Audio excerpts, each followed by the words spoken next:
നമസ്കാരം. ഗുരുവായൂരമ്പലത്തിൽ നടന്ന ഒരു കാര്യത്തെ പറ്റിയാണ് ഇന്ന് പറയാൻ പോകുന്നത്. കുറേ വർഷങ്ങൾക്ക് മുൻപ് ഒരു സാധുവായ ഒരു മനുഷ്യനുണ്ടായിരുന്നു. സാമ്പത്തികമായി വളരെ മോശപ്പെട്ട ഒരു കുടുംബത്തിലെ ഒരു അംഗമായിരുന്നു അദ്ദേഹം ഗുരുവായൂരമ്പലത്തിൽ വന്ന് ഒരുപാട് ഗുരുവായൂരപ്പനെ വിളിച്ചു പ്രാർത്ഥിച്ചു എന്നാണ് പറയണത്.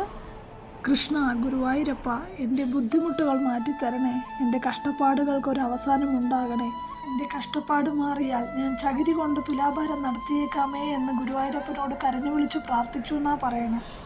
കണ്ണൻ പ്രസാദിച്ചതാണോ അതോ അയാളുടെ ഭാഗ്യമാണോ എന്നറിയില്ല. അയാളുടെ കഷ്ടപ്പാടുകളെല്ലാം മാറി അയാൾക്ക് സാമ്പത്തികമായി നല്ല ഉയർച്ചയും ഉണ്ടായി. അതിനുശേഷം അദ്ദേഹം ഗുരുവായൂരമ്പലത്തിൽ വരികയും തുലാഭാരം നടത്തുകയും ചെയ്തു. പക്ഷെ ചകിരിക്ക് പകരം തേങ്ങ കൊണ്ടായിരുന്നു അദ്ദേഹം തുലാഭാരം നടത്തിയത്. പക്ഷെ അത്ഭുതമെന്ന് പറയട്ടെ, എത്ര തേങ്ങ വെച്ചിട്ടും ഗ്ലാസ് താഴുന്നുണ്ടായിരുന്നില്ല.